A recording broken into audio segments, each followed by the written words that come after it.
జై శ్రీరామ్. శ్రీమాత్రే నమః. శ్రీ గురుభ్యో నమః. 2024 సంవత్సరం ఏప్రిల్ మాసం పక్ష ఫలితాలు.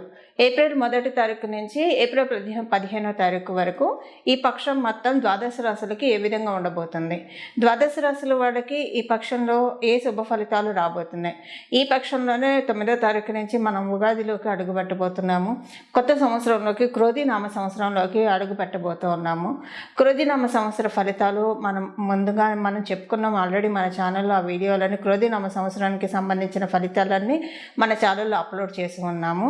అయితే ఈ పక్షంలోనే ఉగాది కూడా మనకి ప్రారంభం కాబోతుంది. ఉగాది మన జీవితాల్లో నవ వసంతాల్లో మనందరి జీవితాల్లో చిగురించాలని చెప్పి మనస్ఫూర్తిగా భగవంతుని కాంక్షిస్తూ, మీరు అనుకున్న పనులన్నీ కూడా నిర్విఘ్నంగా సాగాలని చెప్పి, ప్రతి పనిలో కూడా మీకు విజయవంతంగా ఉండాలని చెప్పి అమ్మవారిని మనస్ఫూర్తిగా ప్రార్థిస్తూ పక్షఫలాలు మనం తెలుసుకుందాం.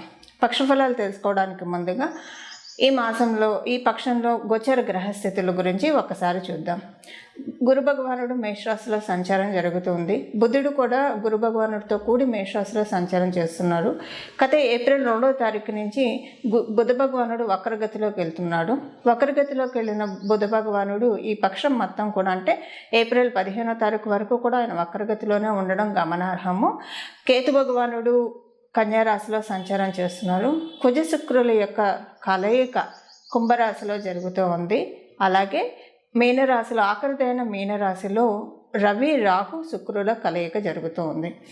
అయితే రవి సూర్యనారాయణమూర్తి 14వ తారీఖు తర్వాత, 14వ తారీఖు నుంచి మీనరాశి నుంచి మేషరాశిలోకి ఆయన మారబోతూ ఉన్నారు. ఈ పక్షంలో ఉన్న గోచారంలో కొన్ని విశేషాంశాలు చోటు చేసుకుంటున్నాయి. అవేంటో ఒకసారి మనం చూద్దాం. అసలు ఈ విశేషాంశాలు అంటే స్పెషల్ గ్రహస్థితులు ఉన్నాయి. ఈ స్పెషల్ గ్రహస్థితులు ఎవరెవరికి ఏ విషయాల్లో బెనిఫిట్స్ ఇస్తున్నాయి, ఏ విషయాల్లో జాగ్రత్తలు సూచిస్తున్నాయి, ఈ విషయాలన్నీ కూడా ముడిపడి ఉంటాయి. అవన్నీ ఒకసారి మనం తర్కిద్దాం. బుధ భగవానుడు వక్రగతిలోకి వెళ్తూ ఉన్నాడు. మేషరాశిలో ఉన్న బుధ భగవానుడు గురు భగవానుడితో కలిసి వక్రగమనంలోకి వెళ్తూ ఉన్నాడు. ఈ పక్షం అంతా కూడా ఆయన వక్రగతిలోనే ఉంటాడు. మీనరాశిలోంచి బయటపడి కూడా, అంటే ఈ వక్రగమనము బుధ భగవానుడు, అంటే గ్రహాలు వక్రిస్తూనే ఉంటాయి. రాహుకేతువులు అయితే ఎప్పుడు కూడా వక్రంగానే ఉంటారు వాళ్ళు. మిగతా 7 గ్రహాలు సవ్యంగా ఉన్నా మధ్య మధ్యలో అవి వక్రిస్తూ ఉండడం, తటస్థిస్తూ ఉంటుంది.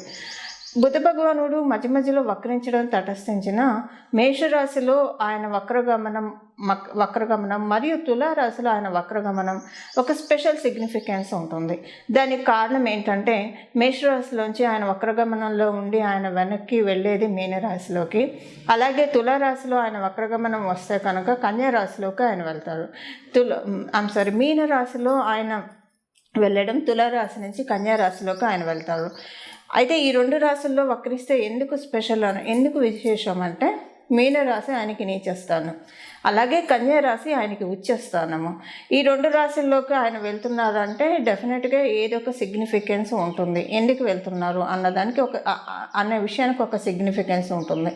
అందులో ఆ రాశినాథుడైన గురు భగవానుడిని ఒకసారి టచ్ అయ్యి మళ్ళీ వెనక్కి వెళ్తున్నారంటే డెఫినెట్గా ఒక స్పెషల్ సిగ్నిఫికెన్స్ ఉంటుంది. ఈ స్పెషల్ సిగ్నిఫికెన్స్ మంచి అవ్వచ్చు, చెడు అవ్వచ్చు. ఈ మంచి ఏంటి, చెడేంటి, ద్వాదశ రాశుల వాళ్ళకి కూడా మనం విడివిడిగా తెలుసుకోవడానికి ప్రయత్నం చేద్దాము. అలాగే ఇంకొక విశేషాంశం కూడా ఉంది. కుజశనిల కలయిక కుంభరాశిలో జరుగుతూ ఉంది. కుంభరాశిలో జరుగుతున్న కుంభశనుల కలయిక ఒక మంచి సిగ్నిఫికెన్స్ను కూడా అందజేస్తూ ఉంది. ఈ సిగ్నిఫికెన్స్ ఏంటి? కొన్ని విషయాల్లో ఘర్షణని సూచిస్తుంది, కొన్ని విషయాల్లో విజయాన్ని సూచిస్తుంది. కొన్ని బ్యాటిల్స్లోంచి మనం జయించడానికి కావచ్చు, లేదా అవతల వాళ్ళని శత్రువుల మీద విజయానికి కావచ్చు. ఇలాంటి వాటన్నిటికీ కూడా కుజశనుల కలయిక ఒక తోడ్పాటుని ఇస్తుంది. అసలు ఏ విషయాల్లో ఈ తోడ్పాటు ఉంది? రియల్ ఎస్టేట్ వాళ్ళకి ఈ కుజశనుల కలయిక కుంభరాశిలో ఎలాంటి మంచి ప్రభావాన్ని లేదా దుష్ప్రభావాన్ని ఇవ్వబోతుంది. అలాగే కొంతమంది ఇల్లు కొనుక్కోవాలనుకున్న వాళ్ళకి కావచ్చు, లేదా ఆస్తులు అమ్మాలనుకున్న వాళ్ళకి కావచ్చు, వీళ్ళకి కుజశనుల కలయిక ఎలాంటి ఫలితాలు ఇవ్వబోతుంది తదితర అంశాలన్నీ కూడా మనం ఇప్పుడు విడివిడిగా రాశుల వారీగా తెలుసుకుందాం. కుజశనుల కలయిక డెఫినెట్గా కొంతమంది పోలీసు రంగంలోకి వెళ్ళాలనుకుంటారు. వాళ్ళకి కుజశనులు కనుక బాగా ఉంటే పోలీస్ డిపార్ట్మెంట్లో బాగా రాణించడానికి అవకాశం ఉంటుంది. కోర్టులో పనిచేసే వాళ్ళకి, పోలీస్ డిపార్ట్మెంట్లో ఉండే వాళ్ళకి, అంటే పబ్లిక్ ప్రొటెక్షన్ వింగ్, అది ఏ రకమైన ప్రొటెక్షన్ అయినా సరే అలాంటి వింగ్స్లో ఉండే వాళ్ళకి కుజశనుల కలయిక చాలా మంచి తోడ్పాటునిస్తుంది. అయితే కొంత సైడ్ ఎఫెక్ట్స్ కూడా ఉంటాయి కుజశనుల కలయిక వల్ల. ఈ కుజశనుల కలయిక అంటే ఏం లేదండి, ఇప్పుడు మీరు ఐరన్ షాప్, వెల్డింగ్ షాప్స్ మనకు తెలుసు కదా, ఒక ఇనుప ముక్కను తెచ్చి దాన్ని అటు నిప్పులతో కొట్టి, ఇటు నిప్పులతో కొట్టి, అటు ఇటు చేసి దాన్ని ఒక అందమైన కిటికీకి గ్రిల్స్ గాను, లేదా మన తలుపుకి గ్రిల్స్ పెట్టిస్తాం. అలాగా మన కన్స్ట్రక్షన్కి ప్రత్యేకించి ఇనుప ముక్కలు ఇలాంటివి పెట్టే కదా, దానిపైన కదా మనం మిగతా కన్స్ట్రక్షన్ అనేది జరుగుతుంది. సో స్ట్రాంగ్ పిల్లర్గా చేస్తారు. ఈ కుజశనుల కలయిక మన జీవితాల్లో మనల్ని అతలాకుతలం చేసి మనల్ని ఫైనల్గా స్ట్రాంగ్గా, ఇంకంటే దాన్ని ఎవరు ఎంత కొట్టినా కూడా అది కింద పడని విధంగా, ఇప్పుడు కొన్ని కట్టడాలు ఉంటాయి, అవి ఎంత కొట్టినా కూడా కింద పడకుండా ఉంటాయి. సో అలాంటి మంచి కట్టడాన్ని అంటే మనకి మానసికంగా బిల్డప్ చేస్తారు. మానసికంగా మనం ఎప్పుడైతే దృఢంగా ఉంటామో, పుష్టిగా ఉంటామో, అప్పుడు మన నిత్య దైనందిన జీవితం చర్యలన్నీ కూడా చాలా చక్కగా వెళ్తాయని చెప్పడంలో ఏమాత్రం సందేహం లేదు. అందువల్ల ఇప్పుడు ఈ కుజశనుల కలయిక ఎవరెవరిని ఏ విషయాల్లో దృఢపరుస్తుంది, ఈ విషయం కూడా మనం చూద్దాం. ద్వాదశ రాశుల్లో ఆఖరిదైన మీనరాశి వాళ్ళకి ఈ పక్షంలో వచ్చే ఫలితాలు. బుధ భగవానుడు మీ రాశిలోంచి వెళ్ళినట్టే వెళ్ళి మళ్ళీ వెనక్కి వస్తున్నాడు. మీకు కేంద్రాధిపత్య దోషాన్ని ఇచ్చేది మీ రాశికి పూర్తిగా అనుకూలం కానీ బుధ భగవానుడు ఎందుకు వెనక్కి వస్తున్నాడు అన్న విషయాన్ని మనం చూద్దాము. చతుర్థ మరియు సప్తమాధిపతి అవ్వడం వల్ల బుధ భగవానుడు, మీరు వ్యాపారస్తులు అయితే కనుక ఇన్నాళ్ళు వ్యాపారంలో కొంచెం మీరు అన్సర్టినిటీ చూశారు. ఈ గడిచిన 15 రోజులు 25 రోజుల్లో కొంచెం స్తబ్దుగా అయిపోవడం, ఫ్రీజ్ అయిపోవడం, ఇలాంటివన్నీ. కమ్యూనికేషన్ విషయాల్లో కూడా చాలా ఫ్రీజ్ అయిపోయినట్లు ఉంది చాలా విషయాల్లో. సో ఈ ఫ్రీజ్ని అన్ఫ్రీజ్ చేయడానికి ఆయన వెనక్కి వస్తున్నాడు. చతుర్థాధిపతి కూడా అవ్వడం వల్ల కుటుంబంలో ఏమన్నా మిస్అండర్స్టాండింగ్ ఇలాంటివి ఏమన్నా ఉంటే కనుక వాటన్నిటిని సెట్ చేయడానికి ఆయన వెనక్కి వస్తున్నాడు. అలాగే ఫినాన్షియల్గా కొన్ని మంచి చేంజెస్ రావడానికి ఆయన మీ రాశిలోకి మళ్ళీ వస్తున్నాడు.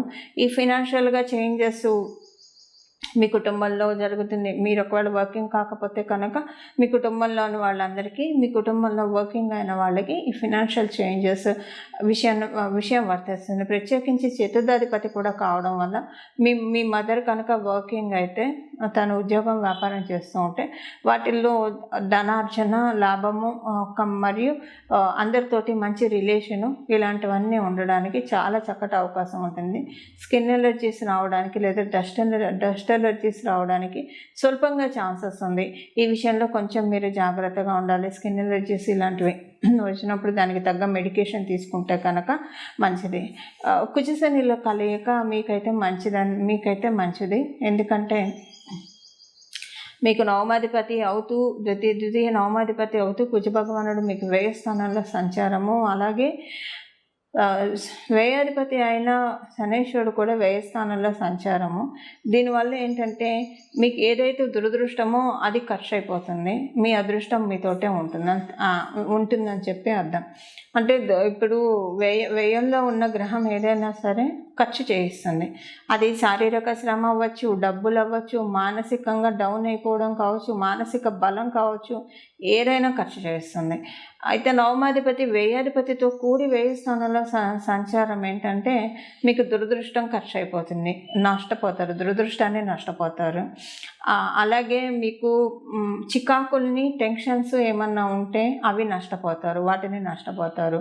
శారీరక ఆరోగ్యం బాగోకుండా మీరు అనారోగ్య సమస్యలతోటి ఇబ్బంది పడుతుంటే అనారోగ్య సమస్యలన్నిటి నుంచి అన్నీ నష్టపోతారు. అంటే దీని అర్థం ఏంటి, ఆరోగ్యవంతులు అవుతారు. ఫినాన్షియల్ ప్రాబ్లమ్స్ ఉన్నవాళ్ళు వాటి నుంచి బయటపడతారు. రిలేషన్ ప్రాబ్లమ్స్ ఉన్నవాళ్ళు వాటి నుంచి బయటపడతారు. ఏ విషయాలు మంచివి కావో అవన్నీ కూడా నష్టపోయే విధంగా గ్రహస్థితులు వర్కౌట్ అవుతూ ఉంటాయి. సో మీకు మంచి పాజిటివ్స్ ఏవి జరిగితే మనం హ్యాపీగా ఫీల్ అవుతామో అవన్నీ కూడా తటస్థించడానికి చక్కటి అవకాశం ఉంటుంది. ఇవి గోచర గ్రహస్థితుల ఫలితాలు ఈ పక్షంలో మీనరాశిలో పుట్టిన వాళ్ళకి. ఇప్పుడు మనం పరిహారం చూద్దాం. చూశారు కదండి ఈ పక్షంలో మీ రాశి వాళ్ళ ఫలితాలు. ఈ పక్షంలో మొత్తం చేసుకోవాల్సిన పరిహారం వచ్చేసేసి కుజశనుల కలయిక మరియు గురు భగవానుడు బుధ భగవానుడు కూడా కలిసి గురు భగవానుడు కలిసి వక్రగతిలోకి గురు భగవానుడు రాశి అయిన మీన రాశిలోకి వెళ్తున్నాడు, నీచ స్థానంలోకి వెళ్తూ ఉన్నాడు. సో ఫైనాన్షియల్గా కొన్ని మార్పులు చోటు చేసుకుంటే ద్వాదశ రాశుల వాళ్ళకి కూడా. సో దీనికి వీటన్నిటిని కూడా మనం పాజిటివ్గా మోల్డ్ చేసుకోవడానికి దానికి చేయాల్సిన పరిహారము ఈ పక్షం అంతా కూడా సరస్వతి అమ్మవారి ఆరాధన అత్యంత శుభ ఫలితాన్ని ఇస్తుంది. మీరు కనుక గాయత్రి మంత్రాన్ని అనుష్ఠించే వాళ్ళైతే కనుక బాధే లేదు. మంత్రాల్లో గాయత్రిని మించిన మంత్రం లేదు, తీర్థాల్లో గంగను మించిన తీర్థం లేదు. ఈ విషయం అంతా మనకు తెలుసు కదా. సో గాయత్రి మంత్రం అనుష్ఠించే వాళ్ళకి ఒక రకంగా ఇప్పుడు ఈ బుధ భగవానుడు గురు భగవానుడు కలవడం మరియు ఆయన వక్రగతిలోకి వెళ్ళడము నిజంగా చాలా ప్లస్ అవుతుంది. ఒకవేళ అందరూ గాయత్రి మంత్రం అనుష్ఠించాలని లేదు కదా. అందువల్ల సరస్వతి అమ్మవారి ఆరాధన లేదా కృష్ణ పరమాత్ముడి ఆరాధన ఈ పక్షం మొత్తం చేస్తే చాలా బాగా ఉంటుంది.